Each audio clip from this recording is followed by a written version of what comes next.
Hello, my fellow comic book collectors. This is kind of like part three of like our series where we're talking about the plastic age. So we did two parts last week where we kind of talked about the beginning of the plastic age and gave some examples of the plastic age. I actually wish we kind of showed a bit more of that.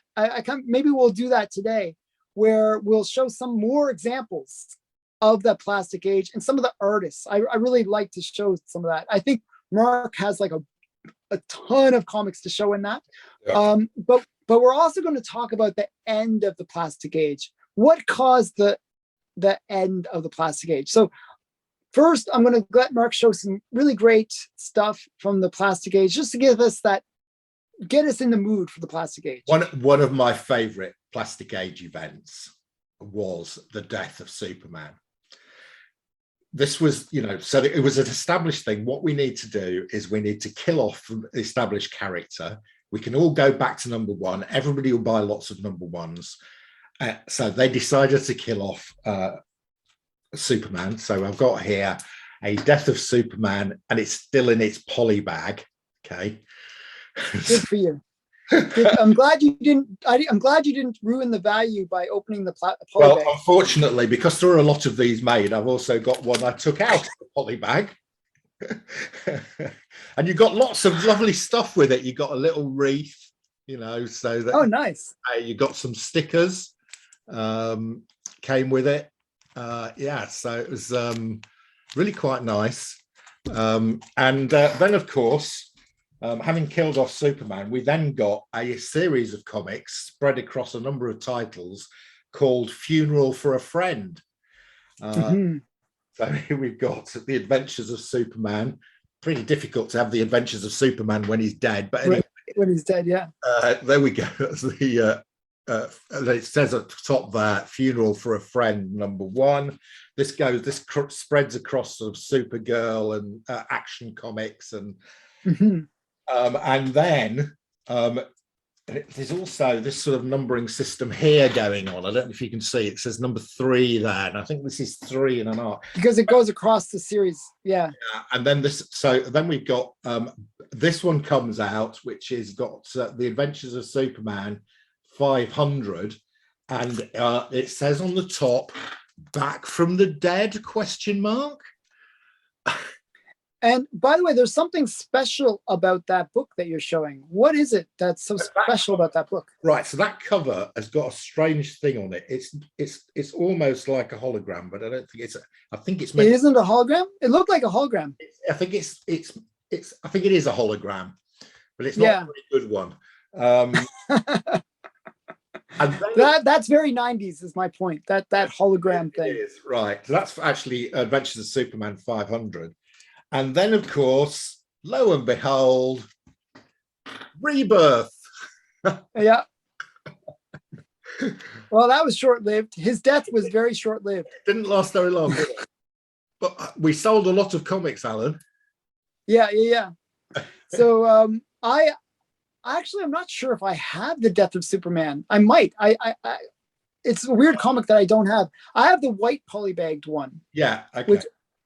Which I believe is the Rebirth, actually. Oh, it's the Rebirth one, is it? Okay. I think so. I'm not sure. It's polybagged, so I don't know what's inside. If the polybag has a little Superman thing on it and there's blood dripping off it, it's probably his death. But when did the death of Superman happen? I think, I knew you were going to ask me that. Like it was 92, 93? Right. Okay. So that one, Funeral for a Friend, is Jan 93. So I think it's 92. Yeah, that's what I thought. I thought it was in that time period. Yeah. I mean, they didn't. And we were kind of going into today, we're going to talk about what kind of caused the burst of the bubble. Yeah. And one story that I heard was the death of Superman kind of caused the death of the plastic age as well, because one of the stories that I heard was that people bought literally long boxes worth of the death of Superman because if you had like a death of Superman, well, you could retire on that and your children could retire on that. Your grandchildren could retire on it. Your great grandchildren, you'll have a legacy. You'll have a legacy fund because you had a long box of the death of Superman. And that what happened was when Rebirth came out, people were like, now is the time to cash in on my long boxes because it's not going to be worth anything anymore because it's not really a death. It's like a typical comic book death where they get bought back again. Yeah, it didn't even last a year, did it? No, it didn't last a year. No, Rebirth's 2016, so it lasted a couple of years. Oh, but there's something before. There was an earlier one. Okay. There was an earlier, so a year later, what they did was they realized that they shouldn't have killed off their biggest superhero. So what they did is they came out with these new versions of Superman, which was great because you could have like number one, like where they had like the Man of Steel. Oh yeah, and he was actually made out of steel, and he would carry a big. It was like a hammer. He would carry like a big long hammer. Yeah. And then you had like a boy, like the boy version of Superman. So it was like if you took Superman and divided him into pieces, and then you could make, and then they kind of had this rebirth of Superman, where they brought him back. Yeah. And that the whole process took about a year. Yeah. And so what happened was, we're talking like 94 now, and all the collectors are like coming back with their long boxes filled with the death of Superman. And they're like, well, nobody's going to buy it. Who's going to buy it? Isn't so, yeah. Superman. Yeah. Yeah. It was the death of the industry almost. So there was a realization that happened, I think.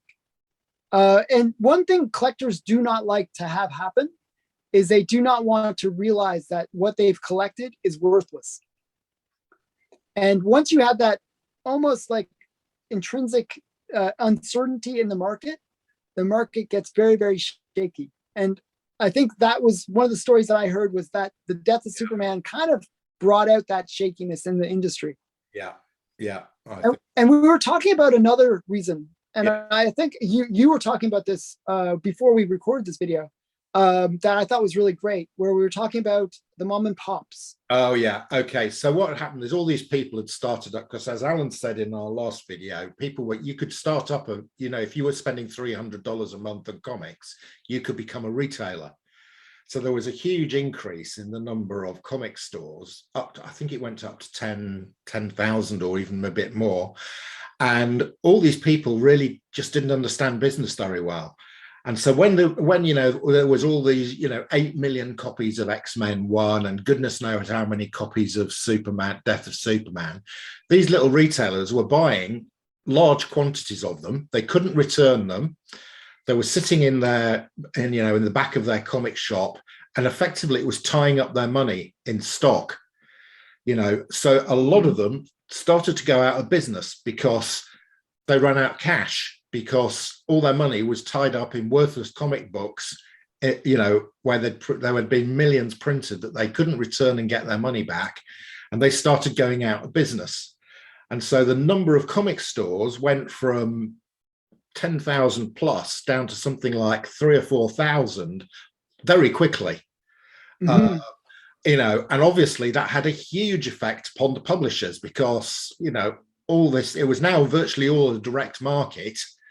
And the direct market went from 10,000 down to 3,000. Yeah. And a load of the publishers got into trouble. Yeah. So, I mean, that's a huge thing that people don't really understand, that we were talking about this in the previous videos where we were saying, hey, normally a normal kind of pattern is you send out a comic to the newsstand or whatever, and you get a return.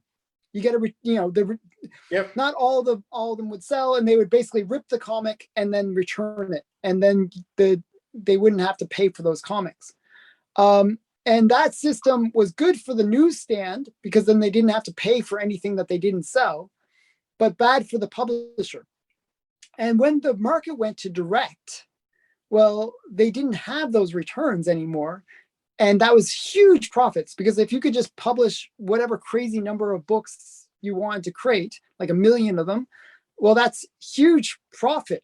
you know? But all of a sudden, so you get like 70% of the market now being direct, or I think it actually went up to 90% at one point. Yeah. I think it did. And all of a sudden that market of 90% of the comics that you're sending out disappears. It's like, oh my goodness, what do we do? We can't sell those 1,000,000 copies. And why are we printing 1,000,000 copies? It becomes like that storm of like, unexpected realization, I'm trying to explain some crazy thing, but it's a crazy thing. So yeah. So there was another story that I heard, and I think I'm going to tell it on your channel. Okay. All right. Fine. Okay. Have you got any plastic age goodness to show us? Actually, I brought a few more. I think one that you'll like. I think of this comic as being like one that really encapsulates the whole feeling of the plastic age, and one that we didn't really get into. Oh, but it's I like Max. Yeah, really. So I like the girl. I think she's kind of cool, sexy, kind of, yeah. So, but it's muscles on muscles. I always consider that kind of like the plastic age, where it's not really realistic. So this is something actually that's kind of interesting, because this is one of those comics where the back cover is one comic and the front cover is another comic. Oh, okay. I've got that. That was another thing that they did to try to boost sales. Yeah. They would, you might not be interested in this other comic, but we'll give it to you anyways. So I thought that was kind of an interesting thing. And this one had the foily kind of that, that shininess to it. Another thing we didn't talk about, and a lot of people kind of refer to the 90s as being the Image age. Because Image really got its footing, like it was 92, I believe, that Image first started with Youngblood. So that was kind of a big thing, where a lot of these really great artists that were associated to Marvel and DC went off on their own and created Image. And that was kind of a huge thing. So a lot of people call it the Image age, but I kind of like having it as materials, like, like gold, silver, bronze, plastic. So I want to show a couple more Image ones. This is Super Patriot. Okay. One that you probably never heard of. Never heard of it. Got that one. But another big one, this is a big one, was Supreme. Supreme. Yes. This is, I believe this is Platt. So, okay, I have Supreme #1, but I didn't bring it. But the reason I brought this was I wanted to kind of quickly talk about some of the hot artists in the 90s. This is definitely one of those hot artists. So this was Stephen Platt. And he would do these kind of like really like detailed kind of, artwork, where it's just like lots of extra lines for the sake of extra lines. And he was really hot during the 90s. And another one that actually recently became valuable.